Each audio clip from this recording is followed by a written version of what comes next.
I need to let you into the secret, because if you want a fast and a great stash buster project, you should knit or crochet a snood, and it's this thing.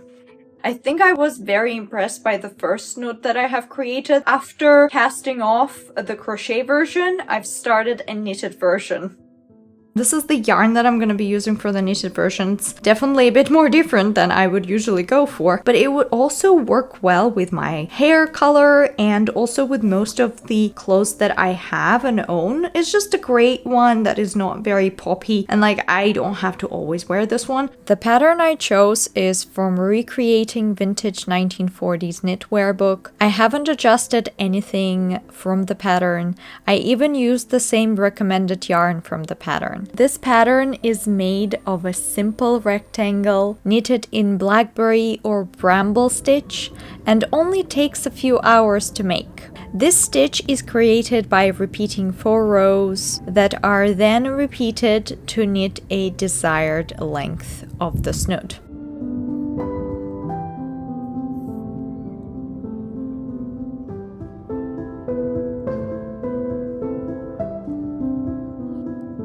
Because one pattern repeat was made out of 4 rows, I found that this project was very easy to follow and remember. So I was able to take it anywhere with me, and I have been knitting this snood throughout my day-to-day activities, brought it everywhere with me to keep my hands busy. It was a perfect project for that, and I would definitely recommend you trying and making your own knit snood.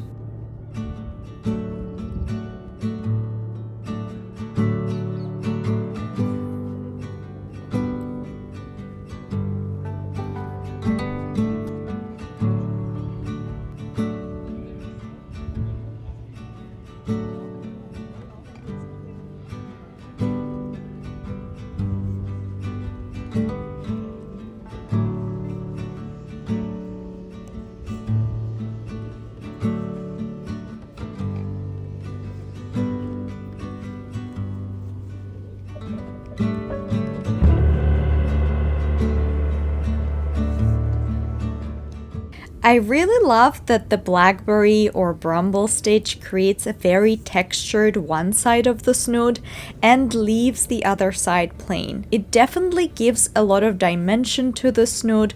Not only that, but when you're wearing the snood, it really transforms your hairstyle and elevates it. I found when I'm putting my hair in the snood, it makes me look better for the day, and I feel more confident and chic and fabulous, and I want to just dress up and do my makeup and not spend too much time thinking about how I should style my hair for the day. It really saves me from bad hair days, and every time I have 5 minutes of my day to get ready, I just put it on and instantly I feel 100% better and more confident.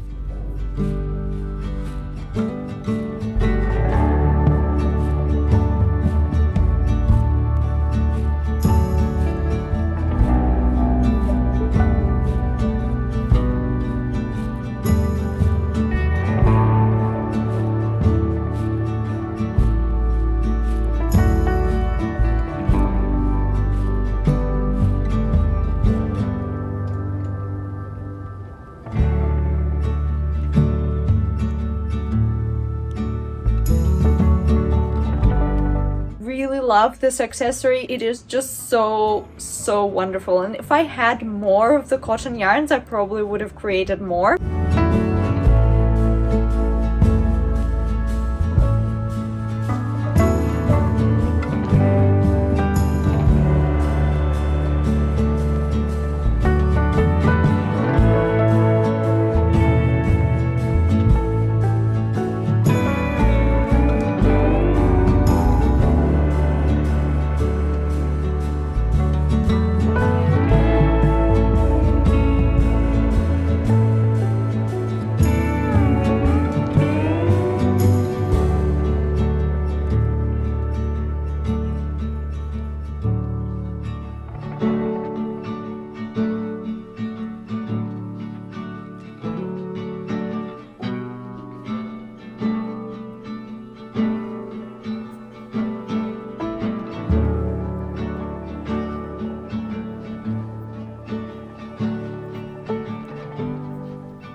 Let's not forget that I'm also human and sometimes I forget which stitch comes next. There were some mistakes that were made and there was a lot of learning from this pattern. It was very interesting the way the stitches were formed, the stitch pattern was formed, and it was done by interchanging between making up stitches and decreasing the stitches every row. And sometimes I would forget to do that, so...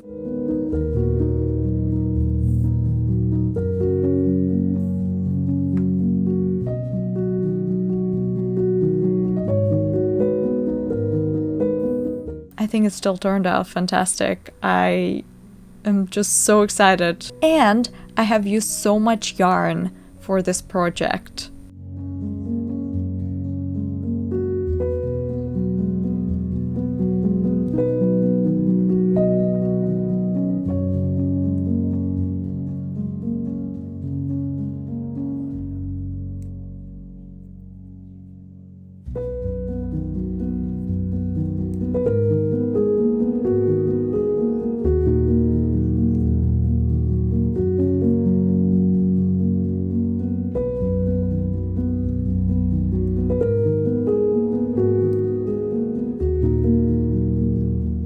Snoods are just so simple to make because they're just rectangles. Once I have finished knitting the desired length of my snood, I am casting it off and then I will be preparing to crochet in elastic.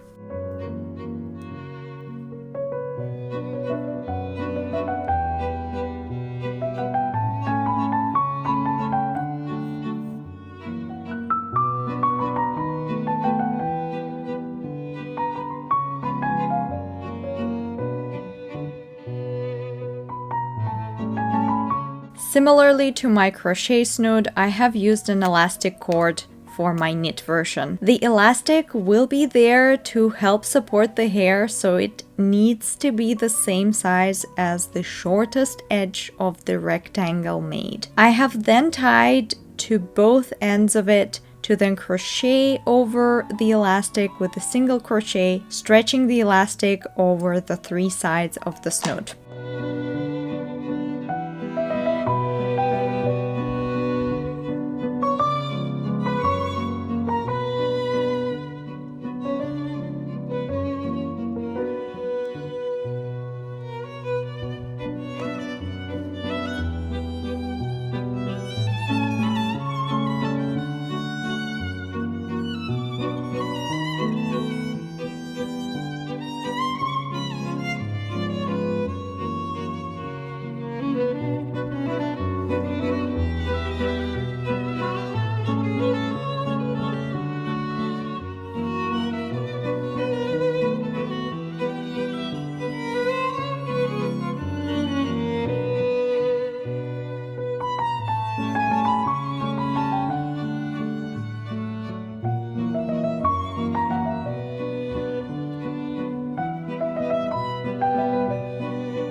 once I have crocheted over the 3 sides of the snood, I have then continued to use a single crochet over the 4th side of the snood where there was no elastic, just to create a very neat and beautiful edge.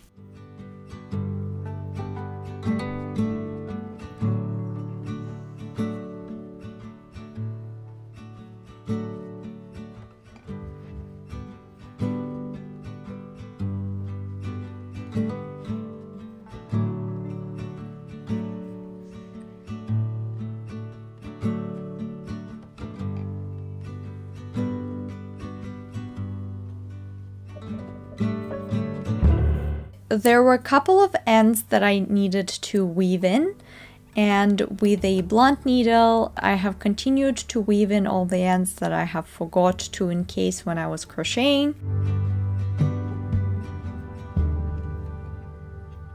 And I also did the same thing with the ends of the elastic.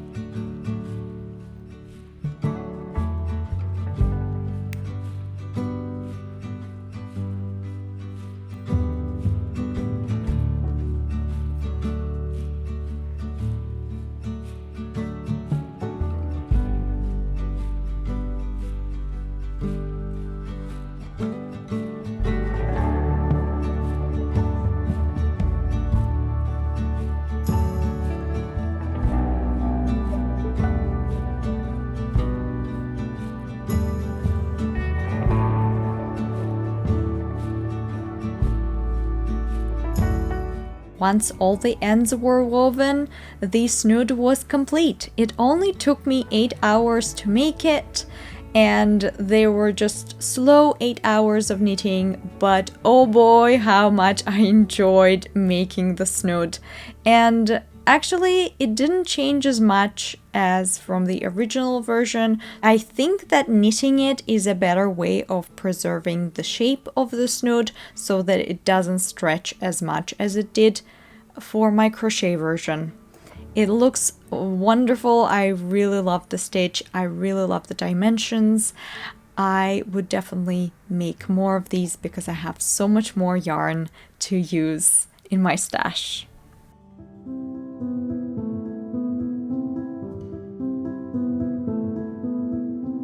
I have created 2 snoods and I wanted to show you a comparison of worn snood versus just recently cast off snood. Here are the 2. One of them is a crochet, so it's slightly different stitch, whereas the other one is a knit.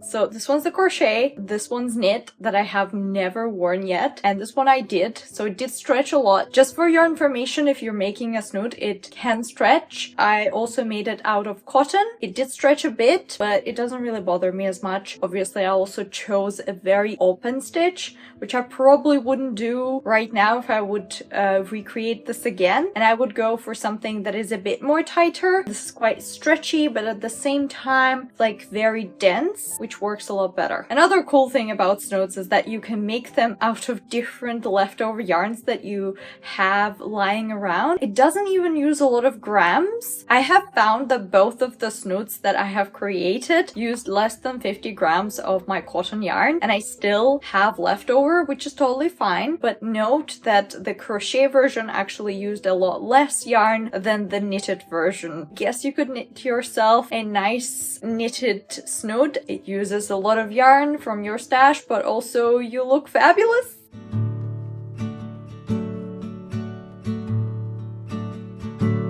Thank you everyone for joining me in today's journey of knitting a snood. And if you like this video and if you want to support me further, you can always watch more of my videos right here. And I will definitely see you next time. And I wish you all have a wonderful time, whatever you are in the world. Bye everyone.